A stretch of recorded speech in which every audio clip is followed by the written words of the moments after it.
തീപാറും പോരാട്ടത്തിനൊടുവിൽ നിലമ്പൂരിൽ സമഗ്രാധിപത്യം ഉറപ്പിക്കുകയാണ് ആര്യാടൻ ഷൗക്കത്തും UDF-ഉം. ആരെങ്കിലും അവിടെ വിജയിക്കുന്നുണ്ടെങ്കിൽ അത് ചെറിയ ഭൂരിപക്ഷത്തിന് കടന്നുകൂടുന്ന സാഹചര്യം മാത്രമായിരിക്കും എന്ന തരത്തിലുള്ള വിലയിരുത്തലുകളായിരുന്നു ഇത്രയും ദിവസങ്ങളായി വന്നുകൊണ്ടിരുന്നതെങ്കിൽ കൃത്യമായ ഭൂരിപക്ഷത്തോടുകൂടി 11,000-ൽ പരം വോട്ടിന്റെ ഭൂരിപക്ഷത്തോടുകൂടി ആര്യാടൻ ഷൗക്കത്ത് വിജയിച്ചിരിക്കുകയാണ്. 11,077 വോട്ടുകൾ നേടിയാണ് അദ്ദേഹം വിജയിച്ചിരിക്കുന്നത്. ഇവിടെ കൃത്യമായ ഭൂരിപക്ഷത്തോടുകൂടി കൃത്യമായ മാർജിനിൽ UDF തങ്ങളുടെ സ്ഥാനം ഉറപ്പിക്കുകയാണ്. ഒരുപക്ഷെ 2016-ൽ നഷ്ടപ്പെട്ടു പോയ സീറ്റ് ആധികാരികമായ വിജയത്തോടു കൂടി തിരിച്ചുപിടിക്കുകയാണ് എന്ന് പറയേണ്ടി വരും. ഇവിടെ ഏറ്റവും പ്രധാനപ്പെട്ട ചോദ്യം, നേരത്തെ നമ്മൾ അവസാന വീഡിയോ ചെയ്ത സമയത്ത് ഇത് കോൺഗ്രസിന് ഈ തെരഞ്ഞെടുപ്പ് ഒരു വാട്ടർലൂ ആയിരിക്കുമെന്നാണ് നമ്മൾ പറഞ്ഞത്. എന്തുകൊണ്ടാണ് ഈ തെരഞ്ഞെടുപ്പ് ഒരു വാട്ടർലൂ ആയിരുന്നത് എന്നതാണ് ഏറ്റവും പ്രധാനപ്പെട്ട ചോദ്യം. അത് മറ്റൊന്നുമല്ല, ഇവിടെ ഈ സംസ്ഥാനത്ത് ഒരു സർക്കാർ വിരുദ്ധ വികാരം നിലനിൽക്കുന്നുണ്ട് എന്ന് പൊതുജനങ്ങളെ ബോധ്യപ്പെടുത്താൻ കിട്ടുന്ന അവസാനത്തെ അവസരം, അടുത്ത നിയമസഭാ തെരഞ്ഞെടുപ്പിന് മുൻപായി ലഭിക്കുന്ന അവസാനത്തെ അവസരമാണ് നിലമ്പൂർ ഉപതെരഞ്ഞെടുപ്പ് എന്ന കാര്യത്തിൽ തർക്കമില്ല. ആ അവസരം UDF-ഉം അതുപോലെ തന്നെ കോൺഗ്രസും കൃത്യമായി ഉപയോഗിച്ചു എന്ന് വേണം നമ്മൾ മനസ്സിലാക്കാൻ. 3 കാര്യങ്ങളാണ് പ്രധാനമായും ഈ വീഡിയോയിൽ വിശകലനം ചെയ്യാൻ ആഗ്രഹിക്കുന്നത്. അതിലാദ്യത്തെ കാര്യം, ഭരണവിരുദ്ധ വികാരം നിലനിൽക്കുന്നുണ്ടോ എന്ന ചോദ്യമാണ്. ഈ ചോദ്യമാണ് ഇന്ന് പ്രധാനപ്പെട്ട എല്ലാ നേതാക്കളോടും മാധ്യമപ്രവർത്തകർ ചോദിച്ചത്. അതിന് പല നേതാക്കളും പല മറുപടികളുമാണ് പറഞ്ഞതും. അവിടെ ഏറ്റവും പ്രധാനപ്പെട്ട മറുപടി MV ഗോവിന്ദ മാഷിന്റെ മറുപടിയായിരുന്നു. MV ഗോവിന്ദ മാഷ് പറയുന്നത് ഇത് സർക്കാരിനെതിരായ ഒരു വിലയിരുത്തലായി കണക്കാക്കാൻ സാധിക്കില്ല. കാരണം 2011-ൽ LDF സ്ഥാനാർത്ഥി നേടിയ, അതായത് PV അൻവറിന് മുൻപ് മത്സരിച്ച LDF സ്ഥാനാർത്ഥി നേടിയ വോട്ടിനേക്കാൾ കൂടുതൽ നേടാൻ ഇത്തവണ M സ്വരാജിന് സാധിച്ചിട്ടുണ്ട് എന്നാണ് അദ്ദേഹത്തിന്റെ ന്യായം. എന്നാൽ 2021-ൽ PV അൻവർ നേടിയ 81,000 വോട്ടുകളിൽ നിന്ന് 15,000 വോട്ടിന്റെ കുറവാണ് ഇത്തവണ M സ്വരാജിനുണ്ടായിരിക്കുന്നത്. M സ്വരാജ് നേടിയിരിക്കുന്നത് 66,660 വോട്ടുകളാണ്. അത് PV അൻവറിന്റെ വോട്ട് ഏറ്റവും പ്രധാനപ്പെട്ടതാണ്. PV അൻവറിന്റെ വോട്ട് പോകുമെന്ന കാര്യത്തിൽ തർക്കമില്ലായിരുന്നു. എന്നാൽ PV അൻവർ ഇത്രയധികം വോട്ട് പിടിക്കുമെന്ന് ആരും കരുതുകയും ചെയ്തിരുന്നില്ല. 20,000-ഓളം വോട്ടുകൾ പിടിച്ചാണ് PV അൻവർ ഒരു സ്വതന്ത്ര സ്ഥാനാർത്ഥിയായി തന്റെ സ്ഥാനം അവിടെ ഉറപ്പിക്കുന്നത്. 19,760 വോട്ടുകളാണ് PV അൻവർ പിടിച്ചത് എന്നുകൂടി നമ്മൾ മനസ്സിലാക്കണം. എന്നാൽ ഈ MV ഗോവിന്ദൻ പറഞ്ഞ ഈ കണക്ക് 2011-ലെ നേടിയതിനേക്കാൾ വോട്ട് നേടിയെന്ന് പറയുന്നിടത്ത് 2006-ലെ കണക്ക് കൂടി നമ്മൾ പരിശോധിക്കണം. 2006-ലാണ് പ്രോപ്പറായ ഒരു കാഡർ കാൻഡിഡേറ്റ്, അതായത് CPM-ന്റെ ഒരു പ്രോപ്പർ കാഡർ ഒരു കാൻഡിഡേറ്റ് ആയി വരുന്നത് 2006-ലാണ്. അത് ശ്രീരാമകൃഷ്ണനാണ്. ശ്രീരാമകൃഷ്ണൻ നേടിയ 69,000-ൽ പരം വോട്ടുകൾ വെച്ച് നോക്കുമ്പോൾ 66,660 എന്ന് പറയുന്ന M സ്വരാജിന്റെ ഈ നമ്പർ അതിന് താഴെയാണ് എന്ന് നമുക്ക് വിലയിരുത്താൻ സാധിക്കും. അതായത് നേരത്തെ ശ്രീരാമകൃഷ്ണൻ മത്സരിച്ച സമയത്ത് ലഭിച്ച വോട്ടിനേക്കാൾ കുറവാണ് M സ്വരാജിന് ലഭിച്ചത് എന്ന കാര്യത്തിൽ തർക്കമില്ല. എന്ന് വെച്ചാൽ ഒരു ഭരണവിരുദ്ധ വികാരം ഇവിടെ ഉണ്ട് എന്ന് കൃത്യമായി സ്ഥാപിക്കാൻ കോൺഗ്രസിന് സാധിച്ചു എന്നതാണ് അതിൽ ഏറ്റവും പ്രധാനപ്പെട്ട കാര്യം. അതിന് 11,077 വോട്ടിന്റെ ഭൂരിപക്ഷം എന്ന് പറയുന്നത് ധാരാളമാണ്. അത് ജനങ്ങൾക്ക് മുൻപിൽ ഉയർത്തി കാണിക്കാനും ബോധ്യപ്പെടുത്താനും ഈ നമ്പർ ധാരാളമാണ് എന്ന കാര്യത്തിൽ സംശയമില്ല. രണ്ടാമത്തെ ഏറ്റവും പ്രധാനപ്പെട്ട വിഷയം നമ്മൾ വിലയിരുത്തേണ്ടത് PV അൻവർ എന്ന് പറയുന്ന സ്വതന്ത്ര സ്ഥാനാർത്ഥിയാണ്. PV അൻവർ എന്ത് ചലനമാണ് നിലമ്പൂരിൽ ഉണ്ടാക്കിയത് എന്നതാണ് ഏറ്റവും പ്രധാനപ്പെട്ട ചോദ്യം.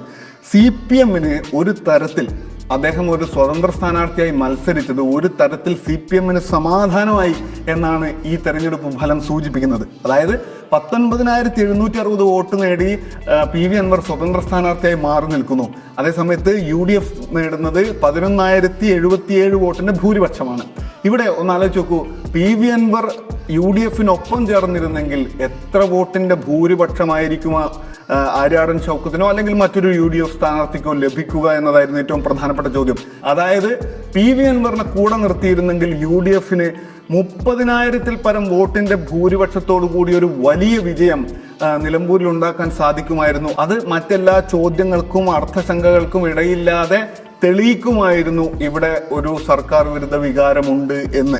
എന്നാൽ PV അൻവറിനെ കൂടെ നിർത്താത്തതിലൂടെ UDF അവിടെ ഒരു മണ്ടത്തരം കാണിച്ചു എന്ന് തന്നെ നമ്മൾ വിലയിരുത്തേണ്ടി വരും.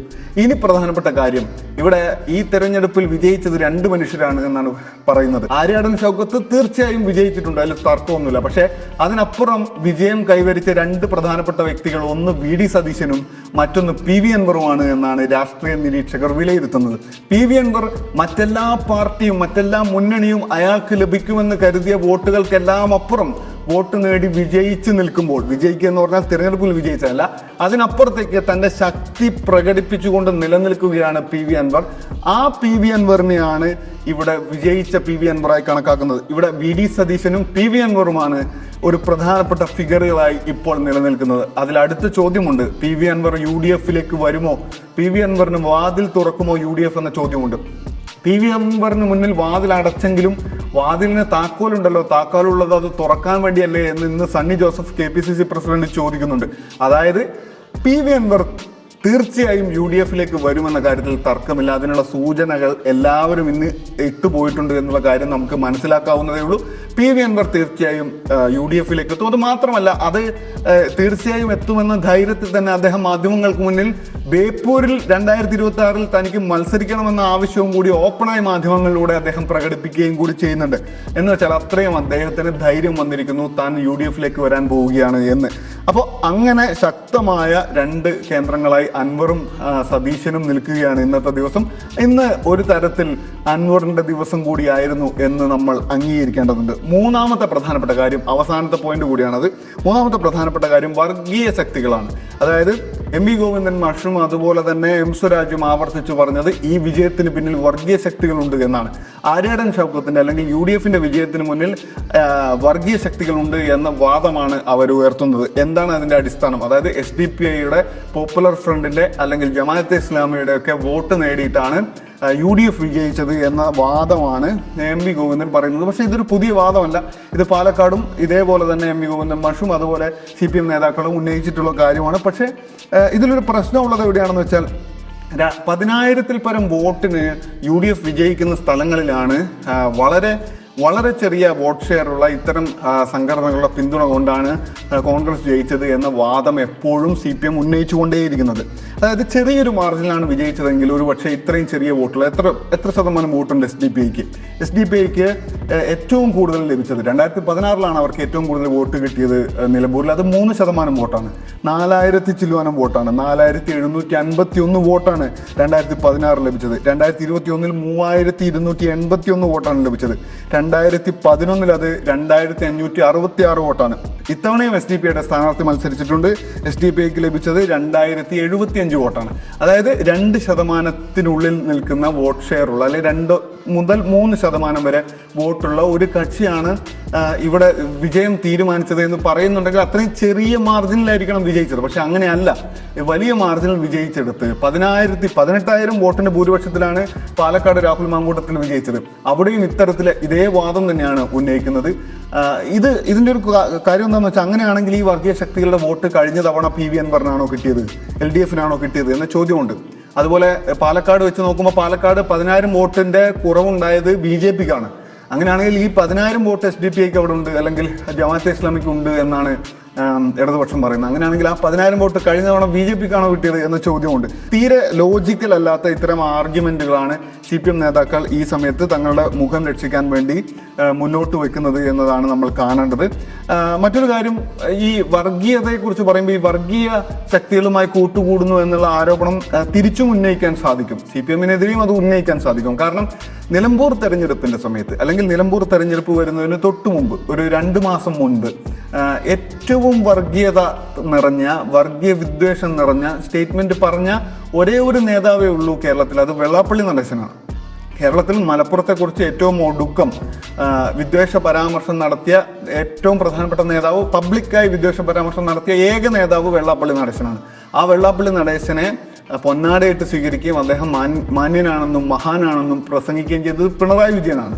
അതുപോലെ തന്നെ ഇത്തവണ തെരഞ്ഞെടുപ്പിന്റെ ദിവസങ്ങൾക്ക് മുൻപ് 1-2 ദിവസം മുൻപ് വെള്ളാപ്പള്ളി നടേശൻ പറഞ്ഞത് ഇത്തവണ നിലമ്പൂരിലൊരു ഹിന്ദു മുസ്ലിം കൺസോളിഡേഷൻ, ഹിന്ദു മുസ്ലിം സ്പ്ലിറ്റ് ഉണ്ടാവും, അതിൽ ഹിന്ദു വോട്ടുകൾ കൺസോളിഡേറ്റ് ചെയ്ത് എം സ്വരാജിന് ചെയ്യും എന്നാണ് അദ്ദേഹം പറഞ്ഞത്. ഹിന്ദുക്കൾ എല്ലാവരും ഇത്തവണ എം സ്വരാജിന് വോട്ട് ചെയ്യും എന്ന് വെള്ളാപ്പള്ളി നടേശൻ ഓപ്പണായി പറഞ്ഞിട്ടുണ്ട്. ഞങ്ങൾക്ക് ഒരു വർഗീയവാദികളുടെയും വോട്ട് വേണ്ട എന്ന് ഇടതുപക്ഷം ആവർത്തിച്ച് പറയുമ്പോഴും വളരെയധികം വർഗീയ വേർതിരിവുണ്ടാക്കുന്ന ഒരു പരാമർശം എം സ്വരാജിന് വേണ്ടി വോട്ട് പിടിച്ചുകൊണ്ട് വെള്ളാപ്പള്ളി നടേശൻ നടത്തിയിട്ടുണ്ട്. അത് പക്ഷേ ഒരു തരത്തിലും CPM അഡ്രസ് ചെയ്തിട്ടില്ല. BDJS അല്ല ഇത്തവണ മത്സരിച്ചത് എന്നുള്ളത് വളരെ പ്രധാനപ്പെട്ടതായിരുന്നു. BDJS മത്സരിച്ച് 12,000 വോട്ട് നേടിയ സ്ഥലമാണ് നിലമ്പൂർ. ഇത്തവണ BJP പേരിനൊരു സ്ഥാനാർത്ഥി നിർത്തുന്ന സാഹചര്യമാണ് ഉണ്ടായത്. അങ്ങനെ എല്ലാ തരത്തിലും മലപ്പുറം ഒരു പ്രത്യേക രാജ്യമാണ് എന്നായിരുന്നു വെള്ളാപ്പള്ളി നടേശൻ പ്രഖ്യാപിച്ചത്. അങ്ങനെ ഇതെല്ലാം അംഗീകരിക്കുകയും ഉൾക്കൊള്ളുകയും അവരെല്ലാം ആശ്ലേഷിക്കുകയും ചെയ്തിടത്ത് വർഗീയ ശക്തികളെ കൂട്ടുപിടിച്ചാണ് ഇത്തവണ UDF ജയിച്ചത് എന്ന് പറയാൻ എത്രത്തോളം LDFന് ധാർമ്മികമായ അവകാശമുണ്ട് എന്നുള്ള ചോദ്യം വളരെ പ്രധാനപ്പെട്ടതാണ്. ഏറ്റവും ഒടുക്കം ഈ എല്ലാ വിശകലനങ്ങൾക്കും എല്ലാ ചോദ്യങ്ങൾക്കും ഒടുക്കം നിലനിൽക്കുന്നത് കേരളത്തിൽ ഒരു സർക്കാർ വിരുദ്ധ തരംഗം നിലനിൽക്കുന്നുണ്ടോ എന്നത് തന്നെയാണ്. എല്ലാ ഉപതെരഞ്ഞെടുപ്പുകളിലും 2021 തെരഞ്ഞെടുപ്പിന് ശേഷം നടന്ന എല്ലാ ഉപതെരഞ്ഞെടുപ്പുകളിലും എന്താണ് സംഭവിച്ചത്? തൃക്കാക്കരയാണെങ്കിലും പുതുപ്പള്ളിയാണെങ്കിലും പാലക്കാടാണെങ്കിലും ചേലക്കരയാണെങ്കിലും ഇപ്പോൾ നിലമ്പൂരാണെങ്കിലും നിലമ്പൂർ ഒഴിച്ചു നിർത്തിയാൽ ബാക്കി എല്ലായിടത്തും സിറ്റിംഗ് സീറ്റ് അതാത് പാർട്ടികൾ നിലനിർത്തുകയാണ് ചെയ്തത്. ചേലക്കരയിൽ CPMന്റെ സിറ്റിംഗ് സീറ്റ് CPM നിലനിർത്തി, പാലക്കാട് കോൺഗ്രസ് നിലനിർത്തി, തൃക്കാക്കരയിലും പുതുപ്പള്ളിയിലും കോൺഗ്രസ് നിലനിർത്തി.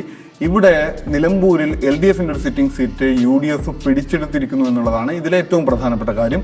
അത് സർക്കാർ വിരുദ്ധ തരംഗമാണ് എന്ന് ആളുകളെ ബോധ്യപ്പെടുത്താൻ UDFന് ഒരു പക്ഷേ സാധിച്ചേക്കാം. ഇതുകൊണ്ട് ഇവിടെ സർക്കാർ വിരുദ്ധ തരംഗം അലയടിക്കുകയാണ് എന്നൊരു കൺക്ലൂഷനിലേക്കൊന്നും എത്താൻ സാധിക്കില്ലെങ്കിൽ കൂടി അങ്ങനൊരു സാഹചര്യമുണ്ട്, ഒരു ആന്റി ഇൻകംബൻസി ഉണ്ട് എന്ന് തോന്നിക്കാൻ ഇവിടെ UDFന് ഈ ഒരു ഇലക്ഷൻ റിസൾട്ട് ധാരാളമാണ്.